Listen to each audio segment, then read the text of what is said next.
Welcome to our pod, and by that I mean on Wednesdays we read. I'm Hannah. I'm Laura. And we are two best friends who do a deep dive into a new book series, one book at a time. Right now we are ba-dum-bum in the year of the Dresden. The year of the Dresden. We are covering chapters 17 through 34 of Small Favor by Jim Butcher. Small Favor. A section that I kept thinking, when is this going to end? Like, there's so much happening. It was so tons much of action. It was so much action. Every other chapter was like, and now we're in a fight. And I was like, great for Hannah. I'm not going to lie. So I listened to the audiobook. I finished the book. I had to go get the paperback copy because I was like, we're going to record this. And there was just, all I remember, honestly, is just like tons and tons of action. Like, oh, they're eating this dish. Oh, they're at this. Oh, now they're doing this. Oh, now this is happening. There's blizzard everywhere. Can I tell you the funniest thing? I was out to breakfast with my husband, who is famously a huge fan of these books. Yes. And we were talking about something, and I was like, I understand that you said these are monsters of the week, but they're not monsters of the week because right now I'm dealing with so many different individuals. And he's like the vampires? I'm like, vampires aren't in this book for the first time in 5 million years. Well, like, they're mentioned, but they're mentioned. But I was like, no, we're dealing with like this group of people and this group of people. And now we got the Gruffs. And he goes, Hannah, I love the Gruffs. And I go, oh no, I do too. I'm not complaining about the Gruffs. But like, there's so many things. I think this was like one where he was like, people don't want the vampires in every book, but you know who I'll put in this one? Every other character. That is what my husband also, that was his theory as well, that people were not vibing with the vampires at this point. And so he was pulling back and giving Summer Night again, which is a book we did like. So I loved Summer Night. Yeah, exactly. So I think he was like fairy, but also Denarians. And I'm like, but why but also why both? Everything. The archive's back. This one's back. We have this one. Now we have Carol. We have all these. We have Lucio undressed, trying to seduce Harry. We're talking about Shiro a lot. Okay, Laura, before we dive into all of this, what are you reading, watching, and or enjoying? Hannah, per your recommendation, I read The Paradise Problem by Christina Lauren. What did you think? I liked it. I thought it was cute. It was cute. It wasn't one of my favorites of theirs, but I still think it was pretty solid. At first, I was a little nervous because I'm like, is this supposed to be a novel selling me on some billionaires are in fact good? I did tell you it was a lot of like billionaires, not that bad of people. And I was like, they did towards the end try to clean that up a little bit, which they didn't do the best job of doing that, but they did try a little bit to be like, billionaires are in fact bad, but this one, not so much. And I was just like, come on now. But I guess if you need one, he needs to donate a bunch of his money away. So yeah, I guess I'm willing to overlook it because I'm like, I will say this is a fantasy story, but yeah, it was a typical rom-com, which I enjoyed. I thought the narrators were pretty good. I enjoyed the narration, and I'm a sucker for romances on audio. I don't know why. It's almost just like listening to a movie. And this was no exception, where it was just like one that I'm like, I am vibing with Anna. I'm vibing with Wes Weston.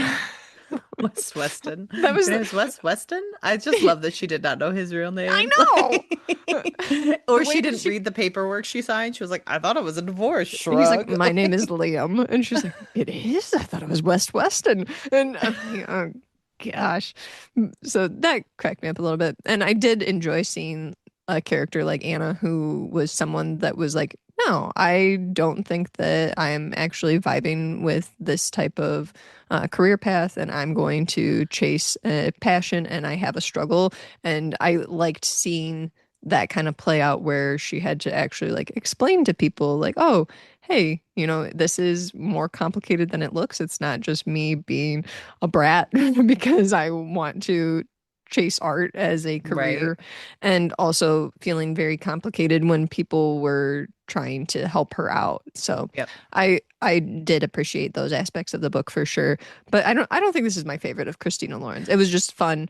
And I think that's a fair assessment. I'm currently listening to The Soulmate Equation, and I'm like, oh, this is a better book objectively. Like, it just is. I think that one actually is one of my favorites of theirs. I thought The Soulmate Equation was quite good.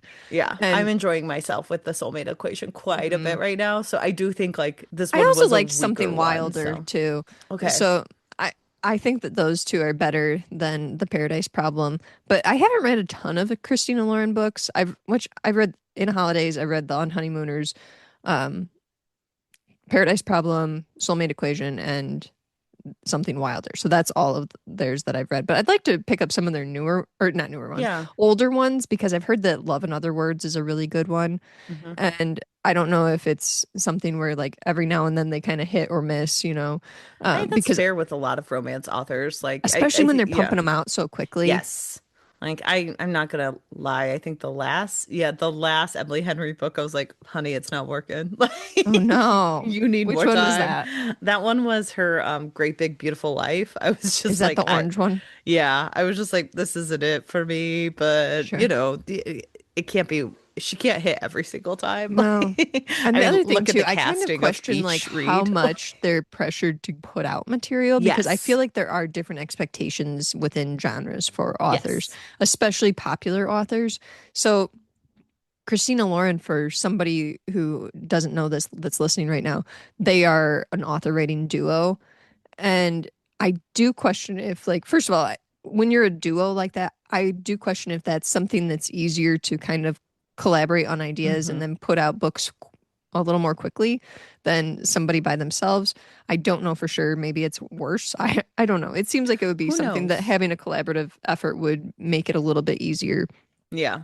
I don't know for sure though, but I do think that romance in general and thrillers are expected to pump out books Hmm. quickly, especially if you're Yes. somebody that's really popular, like Christina Lauren, they are popular authors. And Emily Henry, she is pretty consistent about putting out books and All people the want writers them. with two first names because I was thinking like I've read everything Megan Extremely Miranda. untrustworthy people have two first names. I was thinking about I've read most of Megan Miranda and I was like I Hmm. remember when she came out with her Yellow Jackets book because like Yellow Jackets was huge so she had to Uh-huh. write one in Vogue of like, Yellow Jackets and I was like oh she has two first names too. So if you've got two first names you better be pumping out those You books. have to be writing like mad. I also think it's true of like Frida McFadden. Mm, She is a very popular thriller author and she yeah. wrote The Housemaid. And she has to come up with books really quickly too, because I think there's a lot of pressure from fans. And I think that then carries over into her editor and publisher that are like, can you please get us a book quickly? Versus, I do think that when you have world building that is more elaborate and extensive, such as sci-fi Yes. and fantasy worlds, fans do not want authors to rush this. They want the books, but they do not want sloppy Yeah. world building. They don't want to have any plot holes, that kind of thing, because they're going to pick them out. Hmm. So even though there are tons of complaints online about, oh, this book didn't come out fast enough, blah, blah, blah, blah, blah. We don't care about if authors have mental illnesses. Because that exists on Reddit. Yeah, that's fair. That You're not exists. wrong. But we do, in fact, care about mental health, and we want authors to put out the best work that they can. And I do Hmm. think that in certain genres, like I said, like fantasy and sci-fi especially, there's more extensive world building and it does take more time. So Unless you're Brandon Sanderson. that man is unreal. I'm not convinced that does he ever Uh, sleep? Like I don't know how he does it. He's I like don't know. typing in his sleep or something. Uh, Occasionally I'll watch one of his lectures that he has because he's a teacher at Brigham Young, I think. And I'll watch one of his lectures on YouTube and I'm like, damn it if he isn't charming. yeah. I hate to admit it, but Brando Sando is a little bit charming in a way where it's like I shouldn't like this man. But I do, in fact, and he seems a Uh, little bit charming. So, I mean, from what we know, he's not the worst human in the world, so that's fine. You can yeah, I like mean, we worse don't men. know that much about him at this point, but What does he the Bechdel wrote cast some say? good Wheel of Knowing Time what we know books. now, in the Knowing context we what have we know today. now from that terrible AI Disney movie. I have no idea what you're talking about. Oh, Wish. Oh, Uh, Wish. Oh, okay. I never Well, watched I don't Wish. know if it's actually AI, but Okay. there are rumors on Reddit that Wish was one that they thought was made with AI because it was so terrible, and they thought Mm, that Disney was going to put it out, and then this was a theory on this is just a big conspiracy theory. I don't know if any of it's true, but there was this theory that Wish was created by AI and they were going to release it. And if it got a good reception, then they were going to be like, see, AI makes excellent movies. And And in now fact, they it have was like terrible. And then they just never talked about it again. Disney was like, forget everything we said. We're sorry, Chris Pine and Ariana DeBose. Like, beautiful. so yeah, but that's one of the songs from it. Knowing what we know now. Okay, It had very catchy songs, but terrible lyrics. got it. So yeah, just terrible movie, unfortunately. But yeah, Brandon Sanderson seems cool. But the Paradise Problem, I liked it, but I'm not sold on the whole some billionaires are okay thing. Sometimes it's just one evil billionaire and he has okay children. Yep, except for one who sucks Except, and needs to learn. But you know but what? is We'll also let him willing to learn, and learn. Yeah. he's willing to grow as a person because billionaires they want to do that. So Uh, yeah, um, it it was okay. I not my favorite of theirs, but I do enjoy a romance on audio, so yeah. I had a good time with it. I also read a couple more of the Demon Slayer manga volumes, so I'm through number 12. I really like Demon Slayer. I think it's really pretty to look at. And then I read The Summer Hikaru Died, Volume 7. I talked about this series last time, and Volume 7 is the most recent release, and this one definitely leaned very hard into the sci-fi elements of the plot. We're kind of Okay. straying a little from the relationship aspects of the storyline and diving more into the sci-fi and world building of this. And I can see this being something that, with this volume in particular, I'm like, they can either go one of two directions where they take this deeper into the sci-fi and like really open this story up, and this could Hmm. go on for a really long time, or they shut it down quickly. Yeah. And this is something that's only like, we're only going to have 15 volumes. So it could go one of two ways. So I'll see how it goes because I'm curious and I do like The Summer Hikaru Died. I think it's really creative and it plays with aspects that you see in a lot of horror and sci-fi. I wouldn't say that it's anything like incredibly groundbreaking, but I do think Right. it's creative from the standpoint of like having younger protagonists and a relationship dynamic that is very interesting, along with the sci-fi elements being blended into the way that the relationship plays out. So yeah, it's really interesting and I'm curious to see how it goes. And then I've also just been enjoying playing some board games. I've been playing A Gentle Rain. I've been playing Flamecraft. I love Flamecraft. And my husband and we have been practicing our archery. So we did that yesterday. Oh, That was that's fun. fun. Yeah, my husband got me for Christmas last year a bow. And so yesterday he and we spent quite a while shooting our bows, and that was fun. And yeah, I have also been trying to get caught up on Taskmaster because have not been watching a lot of TV recently. So I've not finished Taskmaster. I'm a bad person, but we watched. I think, Laura, I think we can forgive you for being a little bit behind on Taskmaster. I'm so sorry, Camille. I love you so much, but I'm trying to get caught up. You and Joanna, I love you so much. Actually, I love all of them. Every single cast of Taskmaster. Yeah. I think I'm not gonna love them as much as the one before, and then I do. I fall for all I of them. I love them know. all so much. Joanna's amazing. I love Joanna. Hope she wins. Sorry, Camille. Camille's But such a stickler for the rules. It's very funny. Like he's willing to fight on points, and like you now can tell they're Greg is now at the like, point where they like turn to him to see what he's going to argue about, like, you okay with this? "Yep, And they're like ready to just take away points from him for no yep, reason, to the they point where like my are." husband and I were watching the other night and we were both like, well, that's not really fair. I think that that's kind of the point, though. I think Greg Yes, Davis is just like, he's "Look, I will beyond play it fair. to the bit." Like, Yeah, he's I beyond fair. don't He doesn't care. care. Yeah. Doesn't care a bit. So yeah, that's what I've been reading, watching, enjoying, Hannah. What about you? So for reading, I read The Three Body Problem by Hmm. Cixin Liu. Um, Yeah, that's a TV show. I've been wanting to watch that. yeah, I was interested in watching it, and I mean, this is like a Hugo Award-winning novel, so Yes. like I think it's a very well written novel. I think I read it via audiobook because I've been meaning to read it for a long time. And I like sometimes I'm just like, you know what? If I get it on audiobook, I get it on Libby. There's a time limit. I'm way more likely to just like sit down and listen to it. Which was good and bad though, because we were doing like a million author interviews around this time. So I kept like putting it off to listen to Sure. something else.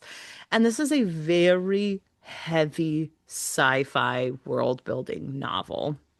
So like it has different people across different timelines. It's kind of in this like the it's like ch it's set against like China's Cultural Revolution, and during this time it's kind of like an alternate world where like they're still more heavily involved, and they're doing this small research of sending things into space to see if there's alien life on Earth. Um, and there's kind of a lot going on because there's a woman at the center of it where her father is like brutally murdered at the beginning of the novel for Mm. refusing to deny and renounce science in favor of China. And she gets put into this work camp, and then she is later kind of put into this science um group of people because she's a very smart individual and she knows what's going on and she helps do research, and it's a lot about her life. But then there's this other guy who is like now in more modern-ish times, and he finds this game called the Three Body Problem where he's going in and trying to figure out how to save this world that he's a part of from what they call like it's eras of like huge eruptions pretty much of like different life force or like heat waves or cold flashes, and like there's no equilibrium, and he's like very much caught up in this game, and it's so heavy in the sci-fi and world building. I don't think this is the year for me to have read this book because I've been having such a hard time with focus on reading, and I've been focused more on like what's bringing me joy, and so Sure. struggling to understand or have all the like. And we talked about this, like I just deleted TikTok because I was like, my focus is getting shot, and I don't like that about myself. I like reading. I like reading deeper books and like challenging myself. Um, and I didn't like that I struggled so much with this book because I was like, I know this book is good. I just can't really keep a good like fixture on what exactly is going This on. isn't though exactly the type of sci-fi that you usually vibe with though. Y- You vibe more with dystopian type sci-fi, like a la Severance type shows. Yes. And this is And this, kind of like that in a way, mm, but also not. Like I was gonna it's say it so sounds more complicated. political though to Yes, it me. is much more And I political. feel like you don't get into because this sounds along the lines of like a Kim Stanley Robinson type Maybe. vehicle, Yeah. and where it gets very political and you have like, and I haven't read it, so I don't know, Yeah. but it sounds like there's a lot of intermingling, like, oh, we have this that we have to decide, and this faction needs to come over here and talk about this. And I don't know if there's lots of dialogue, but it seems like that could be Well, lent what's a to this, or description? And it's a lot of build up for us not really realizing what's going on until like closer to the end. And then by the end, I was like, well, this should have been like half the novel. Like, we don't have any Mhm. payoff. We just have this world building until the result. And then you have to go to the next book to get to the actual like plot and thing. And Mhm. I'm a fan of like Star Trek and things. So I do like some politics in books, but it felt like this one was just very Yeah, hyper specific, and there was so much going on, and listening to it in my ears was just like not the way this year for me to focus on this sure, book. So it is one where I'm like, I would be interested in covering this on the podcast. I think it's like kind of right up our alley of like complicated like sure. discussions for plots, very complex themes because like the characters are very layered. Hmm. And Hmm. so I think it's a good book. I just don't know if I enjoyed it that much, if Okay, that makes sense. Um, but yeah, I I'd feel be interested in covering this one as well. yeah, I think that would be interesting, especially with the TV show. Like because Hmm. I want to watch the TV show now and see Yeah, like where does the second book start? Like, should I read the second book? Should I re-listen to this? Because there are certain books where that like and this is again something where I'm like I try to challenge myself a little bit. Like I really love the Gideon the Ninth books, but I oh almost yeah. always have to Hmm. read them and then listen to the audio, and then I have a higher comprehension the second time around. Okay. And I think there are very few books that I've had to do that in my life with. So I I've heard that probably those are very complicated though from a lot of people. yes. And so I think they're so complicated that I'm amazed at the people who read it and they're like, "Oh my gosh, this was so amazing and I remembered everything." Because a lot of times the first time around I'm like, "I'm confused?" Like question mark. Hmm. And so I do like that these are books that I feel personally challenged by because they're ones that I want to go back to say like, "What do you understand the second time around?" And I think I was a girl with ADHD and a high achiever, and so I never learned how to struggle sometimes when it came to learning, like reading with Hmm. reading. Um, and so I am enjoying this like second phase of my life where I'm kind of learning where I have these black holes in my mind and saying like you Hmm. should really assess that because I don't think it's good or bad, but I think it's something I'm interested in looking into and discovering about myself. So I will say it is labeled as a hard science fiction. yeah, and maybe And that's where so, I'm. and that makes me, I don't know why I'm always like Kim Stanley Robinson, but that makes, or Ben Bova maybe is Mhm. a more accurate one where I think of like these male white authors who have written very complicated political worlds, like a la Yes, Dune, Frank Herbert, those type of things. And I'm like, I don't know that everybody those speak necessarily to me. vibes with those. Right. Like you and I like different types of Yes. sci-fi too, because I'm very much like I love a Becky Chambers where Yeah. everything is so personal and interconnected to like our relationships and feelings, and also there's space and there's cute little different races and Right. everything. So I very much vibe with that type of space opera type thing. And I like this is You a fucked up science experiment. And could you even know what's going on in your Yeah. own head? Have you seen the movie Like, Equilibrium? That's the no, type of I thing haven't. that I think you kind of vibe with. Okay, I think that that's very fair. But like, yeah, I think this is a Or good book. Arrival. Do you like Well, Arrival? I've never seen Oh, Arrival. Um, Anna! I know I watch very few Stop sci-fi now. This is a movies. TV Tuesday Um, episode. Sorry, friends. um, but yeah, I'm interested in covering this book. I'm interested in, and obviously, like you know me, Yeah, I'm like, it's a trilogy, it looks like. yeah, if I'm gonna challenge myself to read a hard No, no. science Yeah, one, trilogy. it's gonna be by a woman of color, and, Hmm. and I don't want to like go to like the oeuvre of like Hmm. this is the best. I'm just like, no, no, no. I would rather do, um, yeah. Oh, and I guess like Cixin Liu is a man. Sorry, I I was gonna assumed say, it I was thought a it was a woman. man, but I assumed he was a woman. I apologize to him, but still, he's like a 63-year-old like hmm. man of color. I would still prefer to read that as a hard science to many Sure. others. So um, but like yeah, I was very interested. I'm interested to read more and challenge myself with these books. And then I'm not for for sure if it's 3 or 4 books now, looking online. I I can't tell. think there's like three main books and then And then a three sequel or other something. books. Oh, Like okay, there's okay. like other books in the area. There's one Gotcha. upcoming. So, Yeah, I'd and be interested in covering this as well. So yeah. And then let's double back on let's that. yeah, we will put an We'll table asterisk on that. this one. And then for nonfiction, and my book club, I read Mood Machine: The Rise of Spotify and the Cost of the Perfect Playlist by Liz Pelly. This Okay. was a very interesting nonfiction. Um, I will say parts of it very much worked for me. It was very interesting to learn about the beginnings of Spotify because Spotify was not created Spotify was not created by like anyone for the love of music. It was created pretty much for the love of money. Like Duh. someone wanted to figure out how to do streaming and they didn't know what to stream and they kind of just picked music and got slotted into it. And The then it first just half, worked. I feel like yeah. that's a lot of people's things. They're like, I'd like to make money off of something. Let's try this. Oh, it worked. Yeah, and that was very much Spotify. I will say, like, the first half of the novel, I kind of, or the book, I was kind of like, I was overhearing, because, like, a huge part of it is, like, the the plateauing of actual taste in music, where it was talking about, like, now there's this catch-all of, like, cozy or vibe setting music. And it did make me think, Lo-fi. yeah, like that Hmm. lo-fi where, like, Lo-fi everything ASMR kind of changed the game. but like everything falls into cozy even if it doesn't and I did think about that because I think about like I often say like oh I love like indie soft like vibes and I'm talking about like Sarah Bareilles who writes some of the most heartbreaking music in the world that Hmm. makes me cry and I'm like yeah that's probably not like soft indie that's like heartbreaking like so it was talking about the plateau of Well, and it's interesting. Can I just quick jump in? yeah It's interesting too when you're meant because we talk about this a lot in terms of books, like what defines cozy for people. And I think you and I both have settled on cozy reading is whatever makes you feel cozy because it can Yes. be that hard sci-fi. It can be Yes. a devastating, like dark fantasy that makes you feel cozy.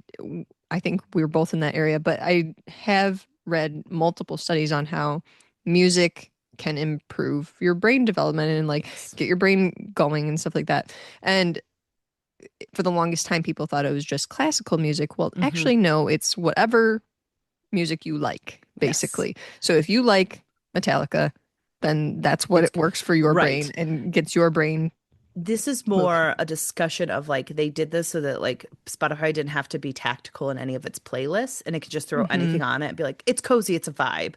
And then Hmm. people just listened to it and then didn't develop any like Didn't question. discernment for it or question. They just started listening to it.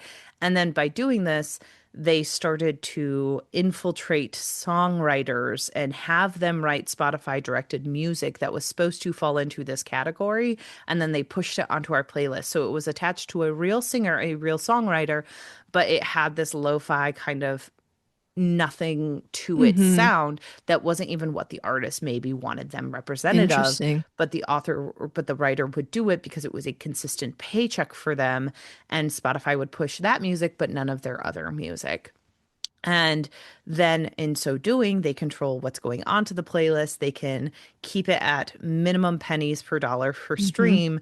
And then they slowly chipped away at the artist's ability to make money themselves because everything they I was do gonna is say, I feel behind like this a huge lot of it paywall. now, people don't get a lot of monetization from Spotify. Yes, and they do not. And so it was a huge discussion of how bad all of these like made individually for you playlists are because they actually aren't made for you. They're made Yep. to be as cheap as possible. They're made to ensure that the artist does not make any money. Sometimes they will only push music that the artist has agreed to be paid very little for. It is just like overarchingly bad. I got rid of Spotify this year. I went to another Hmm. one. Part of it was just because they were pushing ice ads. And Yeah. I do think like, yes, I'm one consumer, but I am trying to be a little bit more thoughtful in my consumerism. And so like I went over to another one, but I'm also rethinking like what does it mean to own like actual physical media again? Hmm. And I've gone back to like purchasing records if I really love an artist, Yeah, like I actually have been buying CDs. I have a CD player that works, and I actually have been buying CDs. yes. And so I do think that that is the best way to support artists. And that is what they have said, especially in the line of Ticketmaster and the pulling back from the Biden Hmm. administration was cracking down on Ticketmaster. Now we are not. Like there are so many things of like monopolies Yeah. and things going on. And so it was a very interesting book.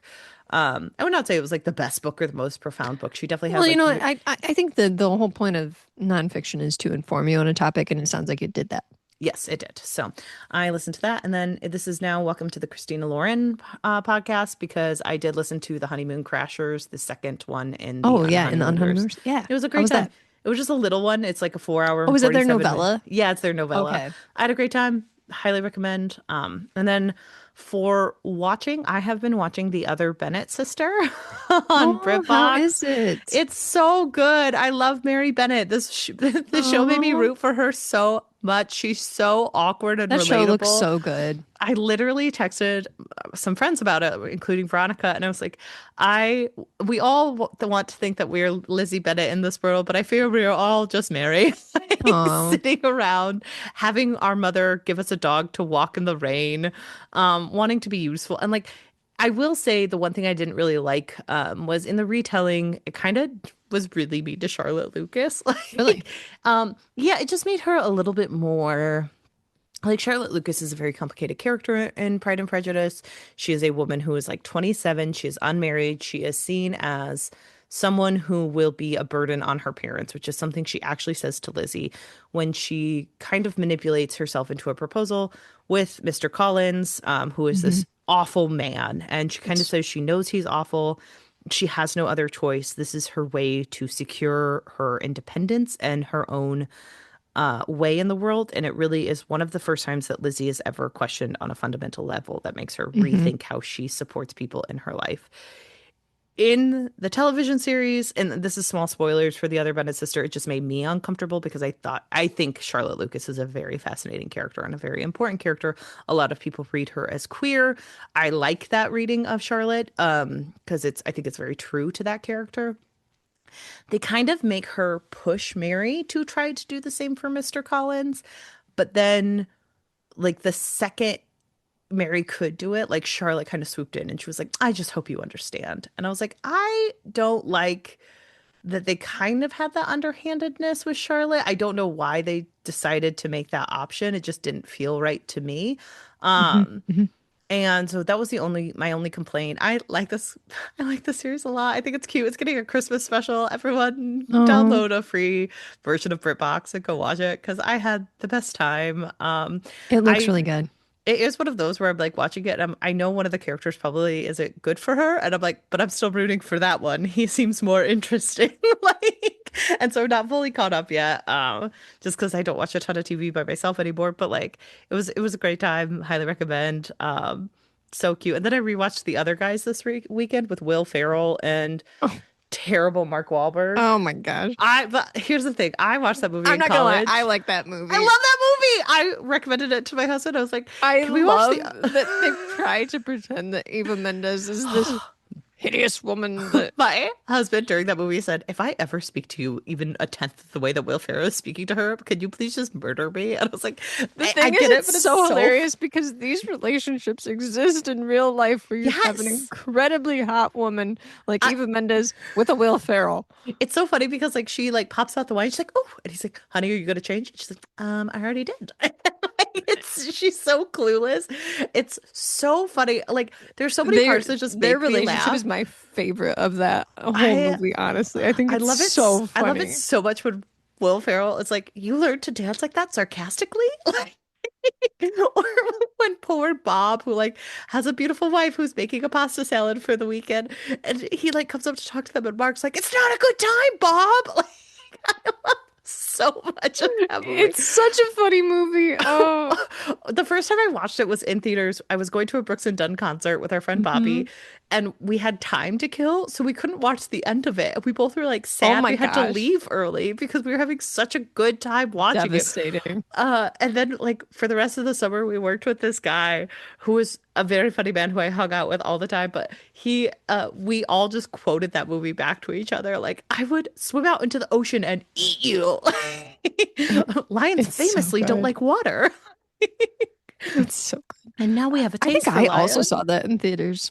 Yeah, it's so Will Ferrell funny. was a vibe for us when we were younger. We're millennials, Yeah, so my husband did say like this movie is just going so hard all the time. Like, and I was like, I know, but it's so good. it's funny though. Oh, yeah. So funny.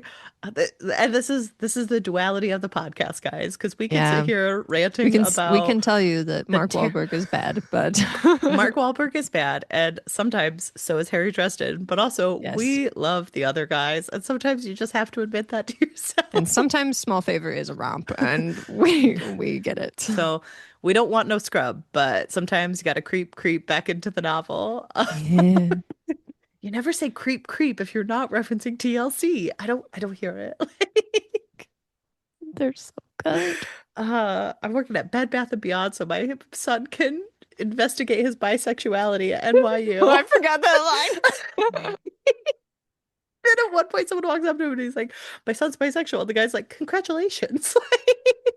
So funny for no Congratulations. reason. Oh, All amazing. right. Well, we left with a gruff entering Murph's, or I'm sorry, McNally's pub, Hmm. Hmm. and the gruff is immediately like, you killed my brothers." I'm not gonna lie. Is it weird that they talk?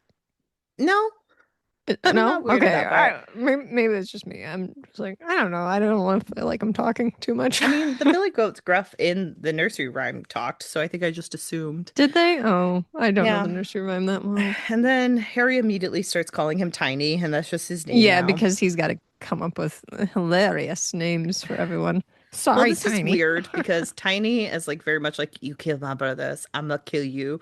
Hmm. And Harry Dresden is like, "Well, I was defending myself," which is reasonable. They did come and Yeah. attack like an entire family of people and then hunt Hmm. Harry Dresden down. And Tiny's still like, "But you killed us with iron, and that's a bridge too far." It's like, excuse you? And Bridge so reference. the Gruff says pretty much that he is going to wait for Harry to leave McNally's pub Yeah, he's because like, it's come neutral outside. strategy. And Murph has to step in and she's like, I'm a co-op and I'm gonna Hmm. get you if you do this. I protect the people of my city. I am the one standing up for all of Chicago. I'm She's taking care of it. she's the And best thing he's a that ever happened to taxpayer Chicago. here, and He's I a cat. care about I him. was dying at the like he pays his taxes, so I'm a cop for him. I'm like he gets a library card and Murphy's sticking up for him. We can't let the taxpayers down. And the gruff immediately is like, I can get on board with that, Like, but it you won't know what? save you forever. Fair enough. But there will be a time you forget to pay your taxes. I'm coming for you. It's going to be me. And so then Harry has to have a meeting with Thomas and Molly where they're going over all of the things that have just happened. A lot of this Hmm. book is just like, hey, do you want to know what you missed earlier in the book? Here's what it is. And Harry says that they're being followed. He needs them to Yeah. create a ruckus to make sure that he's cloaked so he can get out and go where he needs to go. And then Which is in fact the airport. he he makes no, it's not. It's Union Oh, Station. it's Union Station. I'm sorry. They mention the airport and then it ends up being Union Station Because because he talks how again, beautiful Union Station is, which I agree. it's beautiful, but also he talks about like how modern it is, and I'm like, It's not that famously, modern. it's not that modern. Like, it kept a lot of its old stuff, unless you're in Yeah. the new part of it. But like, no, it's not. He Yeah, also it's not talks that about modern. going to a parking garage, like it's attached to Union Station. I'm like, there No, might it's be not. one, but I don't think there is. I have picked Laura up from Union I was Station gonna before, say guys. you and I have utilized Union Station a few times actually. Right. I But actually have so sat in like the big like open area the big with the rotunda, yeah, yeah, with the benches and everything, sat yeah, there reading, waiting for you to pick me up one time. So when exactly. he was talking about it, I was like, oh, nostalgia. But Laura's like, I know where that is. But I can picture it perfectly. he does have Thomas look like him with the spell, which is fun. Hmm. And then Molly has to use her goth music to make or goth makeup to she has to use her goth music to really get him in the mood of Harry Dresden. No, he has to That's she has what the I thought goth you were gonna say, and I was like, I don't remember that. that did not happen. She uses goth makeup to make him look like he has Yeah. bruised eyes. Hmm. And they all chit chat and discuss and he like powwows with Murphy and Murphy Hmm. and him do come to like the agreement that like she will get involved if she has to be, Yeah. but she doesn't need to be quite yet. And so she, Harry, and Molly go to drive over to the Carpenter house so that they Hmm. can um get together, and they are run off the road by gunmen, including Hmm. Hendrix, I think. No, not Hendrix, sorry. One guy he knows, Bart. Bart And was part of him. yeah, and he's just kind of like a hired gun. And then another guy that he Hmm. recognizes from being with Torelli earlier on. Hmm. So Murphy gets shot, but Harry takes the two out and like shoots them. And he gets them to admit that it was Torelli who sent them after Yes. Harry. And so they have to drive off. And of course, Murph is in the back being like, I'm a cop. You need to stay. And we need to admit that this was in self-defense. And Harry's like, we're not doing that. Isn't there one point where Harry's like, you need to just get out and be like, I am the law? I think so. It's I can't so remember where funny. that's at, but that made me laugh where he's like, abuse your power. You should. And so I would then do it. Harry, they do get to the Shea Carpenter, and Harry's talking to Michael about Hmm. Nicodemus being involved and this Tessa woman and how they have to figure out all of what's going on. And we find out that like the last time Also, we find out that they keep like opioids on hand and they're giving them to Murphy to help her with her this is so funny bullet because I wounds. I really love this section because sometimes Butcher is just like, I don't know, I ran out of ideas because they were like the last time Tessa and Nicodemus were together, the plagues happened, and Harry's like, haven't we already dealt with plagues in these books? Yes. Like, and he gives them the nickname the Nickelheads. Um, Hmm. they're also all openly talking about how little Harry almost got the coin, and like Michael's Hmm. like, I think Nicodemus tried to do that so he could corrupt a small child and that Yeah. would work for him in the long run. He plays the long game. Tessa does not. Uh, and Harry's just very, very scared. And he's trying to talk to Michael about like needing to kill the Donarians. I understand that Michael is a bastion for goodness, but he Hmm. does have a full-on family that he chose to protect and have. Well, and then when And Harry brings that up, it's like, oh, and whoops. Harry brings it up and he's like, "Well, I hope your like code of ethics is enough when your children have to be raised without a Yes. father." And And Michael Michael's immediately is ticked, like, "You stepped over the line for the rest of this section." He is mad at Harry about this. And I which I'm do like, I think it was valid for Harry to point this out because, like, dude, you were getting pizzas at the beginning of this book and your children were almost killed. and like Michael also has no reaction to any time his family No. is put in danger. Like he does not care that much. It's always like one of those where it's like, well, it's the cost of doing business. And I'm like, is it? Like this is weird to Hmm. me for like the best dad in Your the family's entire lives world. and the cost of doing business. So Okay. anyway, Harry goes up to talk to Guard, who's Hmm. there, and he asks where he can find samples of Torelli and Marconi's blood And and she has hair. just like a locker full of them Yeah. at Well, Union she's Station. like, I don't have access to where Marconi keeps that. And he's like, yeah, but you're a mercenary. Hmm. So you always have like an insurance policy. And she's like, okay, it's at Union Station, but don't have something you care about in the vicinity when you open that door. And You know, this is so like a really common thing to like keep supplies at a train station or an airport in one of the lockers. And I kind of wonder because this is so common in books and media, like, does this actually happen a lot with criminals that they keep very secretive things like I that in these places that are very public? I don't know because I have seen the lockers at Union Station and I don't know if there's like Same. somewhere else where you can keep like long-term lockers at They don't because look like they're that usually it's secure like, though. hey, you have to keep this locked for like 4 hours and then you have to be back or Hmm. else we confiscate your shit. Like Yeah. that is kind of the energy you get at them. So I don't know. It would make more sense to be like, I have one at the club I'm a part of. Like, Hmm. because a lot of times clubs will rent you a locker that you can keep long Sure. term. But Union Station, not really one of them. Yeah, So it they doesn't make sense. they head on over, they bring Mouse with them, Hmm. and Harry puts on that he's a Oh service dog. gosh, which also like Can't now get we've a got day Michael going into itis. like full you have to be a moral person mode because he's like, Harry, really? A service dog vest? You're with an angel. And Harry's like, I can't get a date itis. Haha. Yeah. And so also this is a scene that just is insane because obviously they're trying to have some backstory about Harry, and Michael's Hmm. being so mean to Harry that like it's making me be on He's Harry's so mad side. about that comment that he's being really judgmental and awful. Because Harry's talking and he's like, "Oh, I take a lot of trains out of Union Station. I can't go on a plane." And Michael's like, "Really?" And Harry's like, "Yeah, I was on one to Portland and like everything shut down and the And all those people plane almost almost died. died and people and children almost died." And Hmm. Michael's like, "It's still one of the most safest it's And he's one of the gonna argue safest with him like it's places to still actually the safest mode of transportation, Harry. And he's like, actually, no, trains are a little bit safer for me in particular. It's like, so sorry. Michael, That shut scene up. killed me because I was like, he just told you that a plane went into an emergency landing because of who he is. Hmm. And you're like, it's still one of the safest places. You're mansplaining It's like, his own stop it, Michael. wizardry to him. Anyway, sorry, that scene killed me. And then we find out that his wardening is fine. He mostly just like lets people do what they're gonna do. Mhm. Also, he's got like deep connections with people that like staff members that work at this place. Like, oh, hello, Joe, the I know. janitor. I didn't know you quite well. Like, okay, all But then all right. of a sudden, all the lights go out, and Harry Hmm. can't make a light with his magic. Michael can't use a flashlight. They don't really know what's going on, but Michael can use the light of Amarachius, and Yes. they bring out the the There's also sword. multiple Star Wars references in this point. Yeah, I got a Because bad feeling about well, this. because Harry refers to himself as the Han Solo and Yes, wishing he was a Jedi, and I'm like, honestly, that fits. He is the Han Solo who's he always is the Han making Solo. those types of like annoying jokes.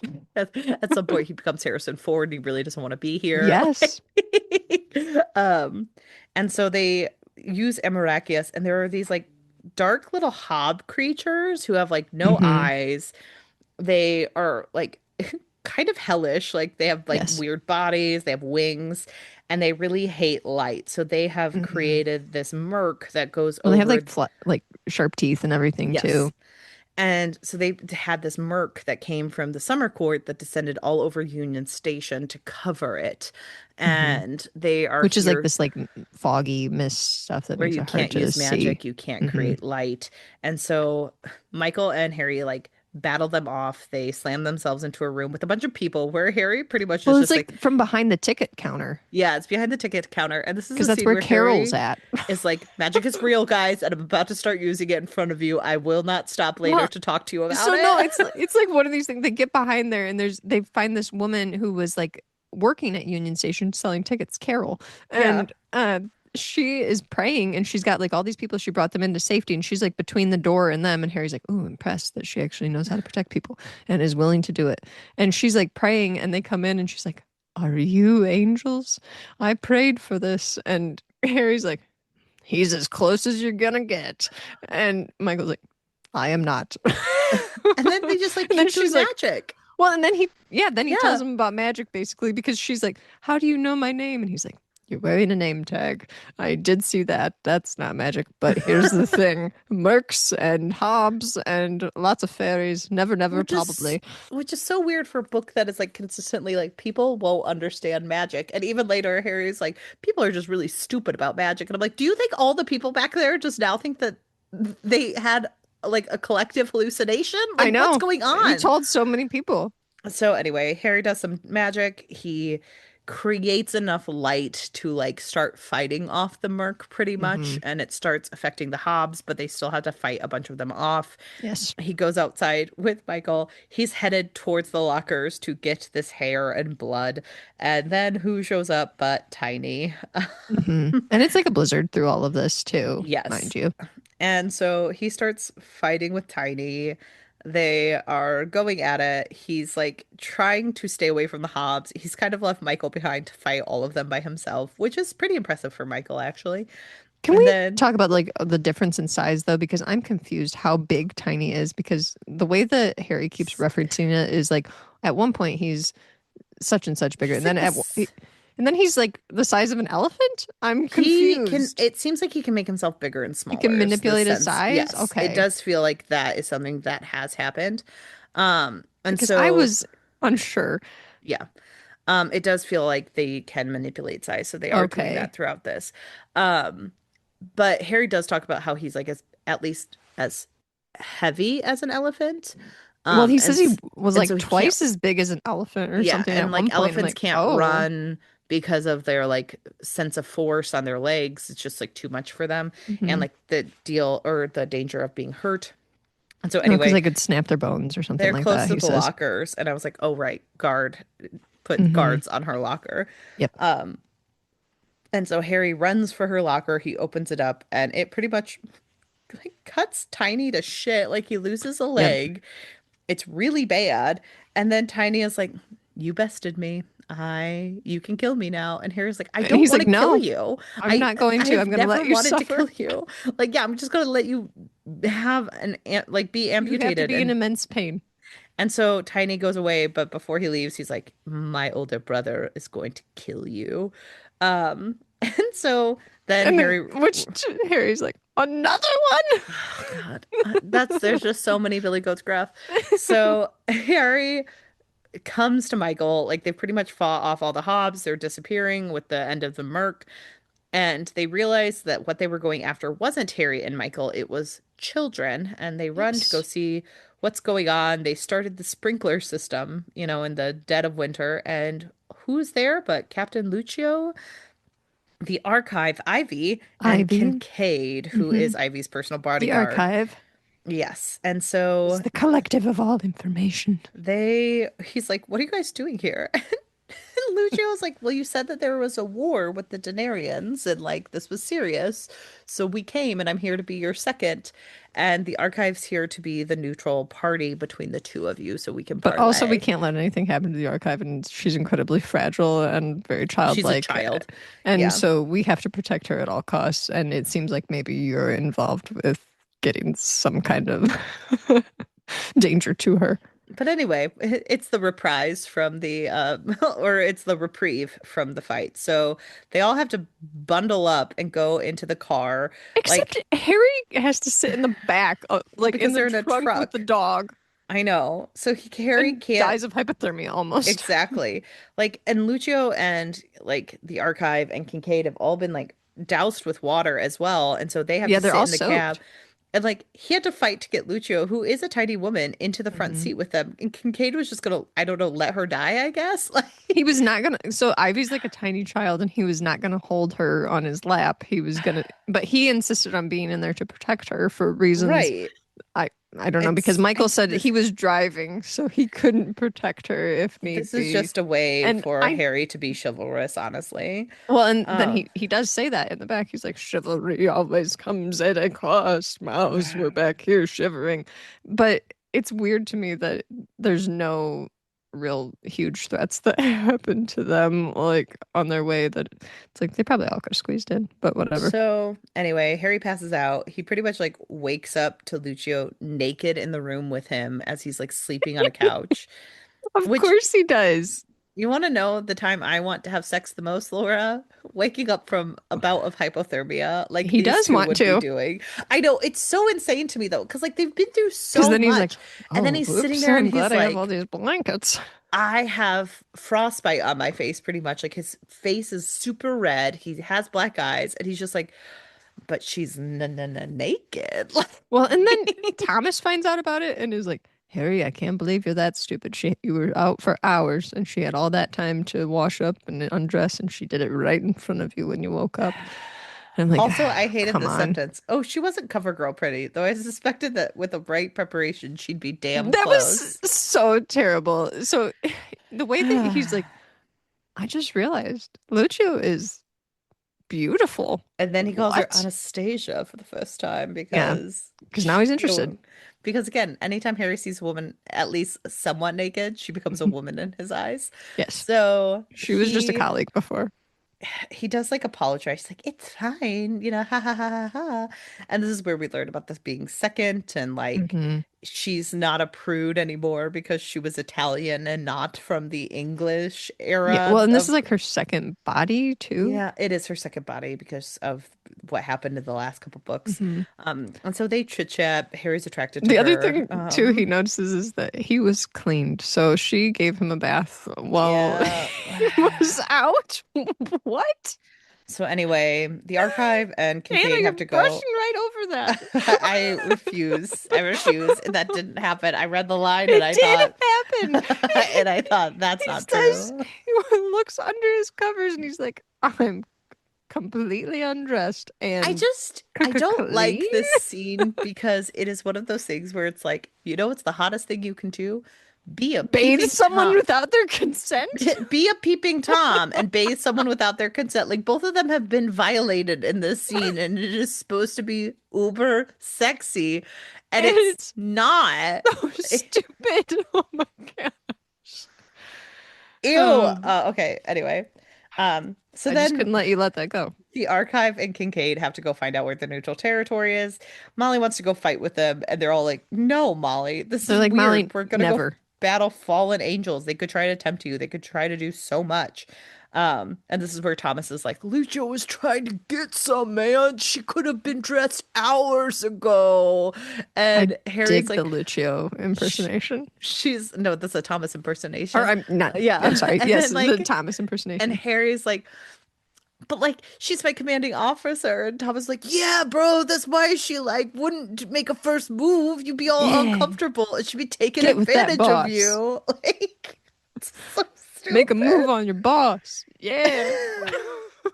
Make, make a move on your boss. And so yeah, but um, Stupid. She just gave you a bath, bro.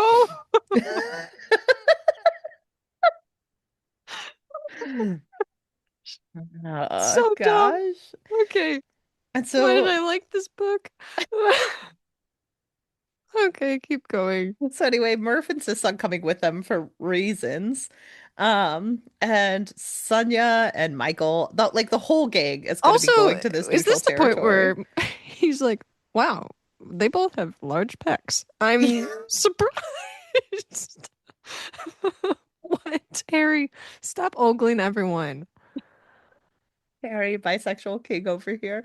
But like the whole gang is It's going to not this. even that. He's just like, he's kind of just like objectifying everyone. I keep trying to get over it, but Laura keeps pulling me back in.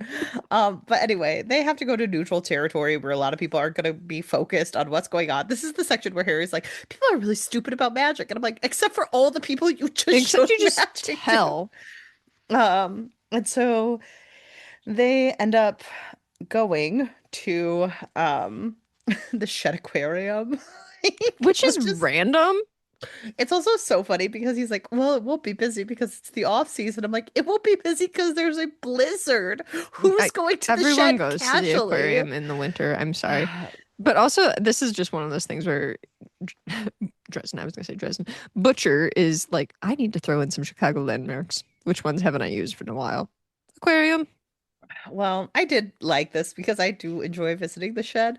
Um, my cousins got they had He their got wedding me with Union Station. He got you with the aquarium. My cousins had a wedding reception at the Shed Aquarium, so I Oh, will that's always have. cool. It was very cool. It was super cool to like go to a wedding Oh, reception and be I'm like beluga jealous. whale, which Oh. was very stupid in this book where Harry's like, "What's its name?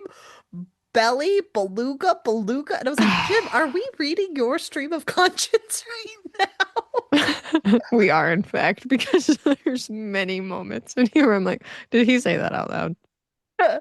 Anyway, so they all go to the Shed Aquarium. Everyone's hunkering down for a good old parlay with people that they do not trust. Hmm. And we get to learn all about the Shed Aquarium, all about the ugly dolphins.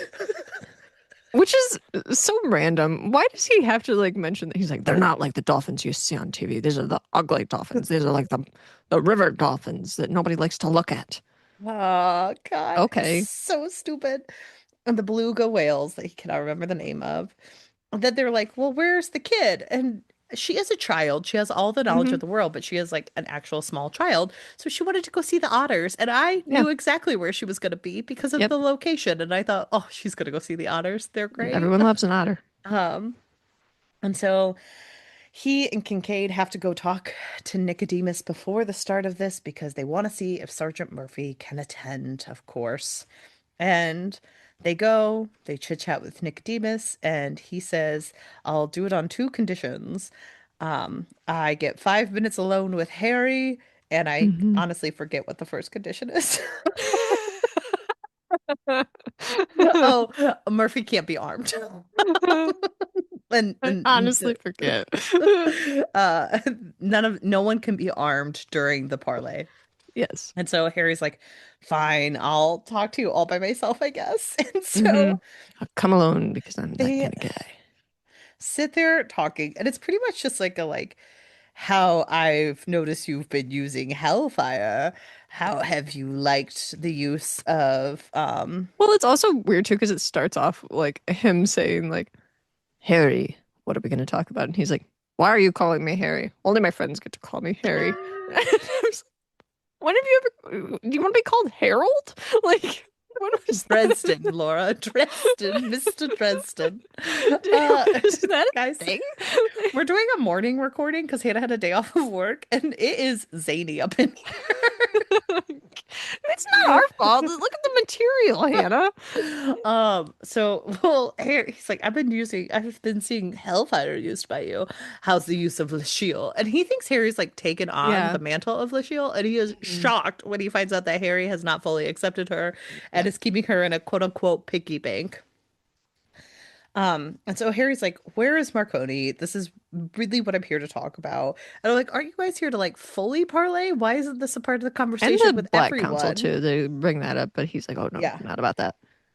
And they did bring it up, and they're like, oh, like one of yours was in on it. And Nicodemus is Hmm. like mad and like almost tries to attack him. And I'm like, you're bad at this. You've lived for 1,000 years and you can't like focus up and not try to attack Harry Dresden in the Focus first. up. Focus up, Nicodemus. Focus up. You can't focus up for 90 seconds and not just like immediately attack Harry Dresden. Ash, you fallen angels. You can't focus up for just a minute. And so Harry has this moment where he's His like, name is Harold. Harold has a moment where he's thinking about this and he goes, why are we talking about this? And I'm sitting He there and I'm also like, says that in another point too. He's like, "Wow, you talk a lot," or something like that. and I'm sitting there and I'm like, why are we talking about this, Harold? That's a good question. Oh And then Harry's like, gosh.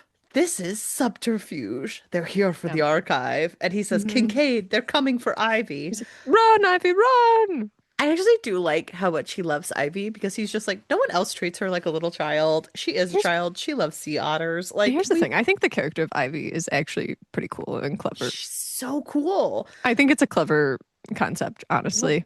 and because like at this scene, we find out that like there's a ton of people involved. There's a ton of Daenerys coming in. Hmm. They're all looking for Ivy. And Tessa says something that Harry overhears of like, well, we're focused on catching the child, not the archive, which is like such a smart way to show how this character is built. Like, so well Yep. done. The duality of Butcher. What are they called? Beluga? Beluga? Here's the thing.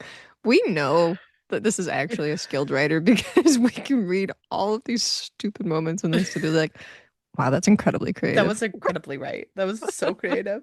I really liked the scene with the locker exploding that gruff. I thought that was very like I knew it was coming and I still enjoyed it. So like there are good moments in here. It's just I've actually enjoyed most of yeah, this book. this People, is a good ugh, book. I've been having a good time.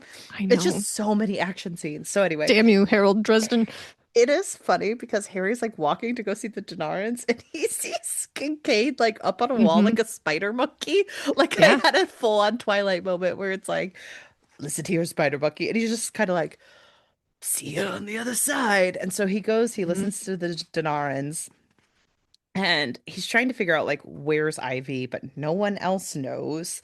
Um, and then they all catch him and um he tries to fight them. They take him out and he is like about to be shot. He's really freaked Hmm. out and he realizes his bracelets aren't working.